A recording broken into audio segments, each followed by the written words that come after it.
Loan வாங்கியோரை துன்புறுத்தினால் jail confirm. வருகிறது புதிய மசோதா. மத்திய அரசு மக்களுக்கு நன்மை பயக்கும் பல நல்ல விஷயங்களை செய்து வருகிறது. அந்த வகையில் கடன் வாங்கியோருக்கு நிம்மதி அளிக்கும் விதமாக பல்வேறு நடவடிக்கைகளை எடுக்க முயற்சித்து வருகிறது. அந்த வகையில் ஒரு முக்கிய அப்டேட்டை வெளியிட்டுள்ளது.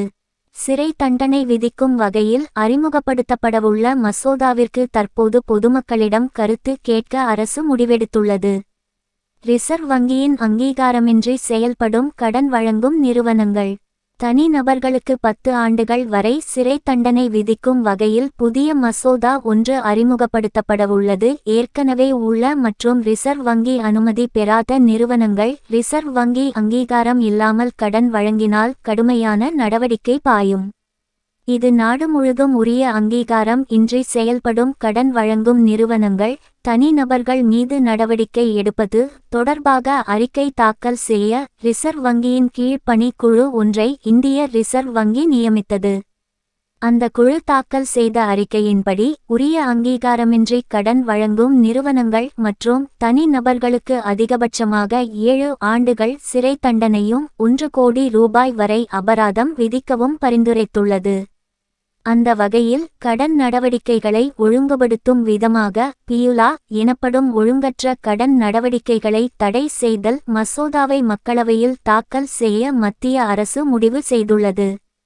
இது தொடர்பாக பொதுமக்களின் கருத்துகள் வரவேற்கப்படுவதாகவும் மத்திய அரசு அறிவித்துள்ளது. இதற்காக வரும் 2025ஆம் ஆண்டு பிப்ரவரி 13ஆம் தேதி வரை கால அவகாசம் அளிக்கப்பட்டுள்ளது.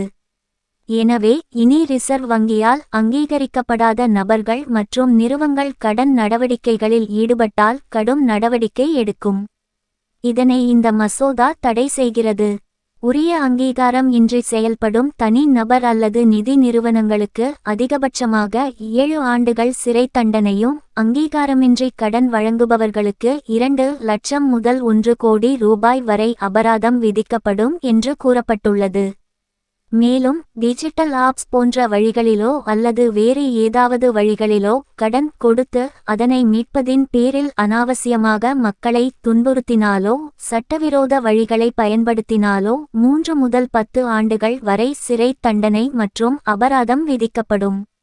அதேபோல் கடன் கொடுத்தவர்கள், கடன் வாங்குபவர்கள் கணக்குகள் வெளிமாநிலங்களிலோ அல்லது நம் நாட்டிற்கு வெளியே அமைந்திருந்தாலோ அது தொடர்பான விசாரணைகள் சிபிஐ வசம் ஒப்படைக்கப்படும் என்று அந்த மசோதாவில் கூறப்பட்டுள்ளது.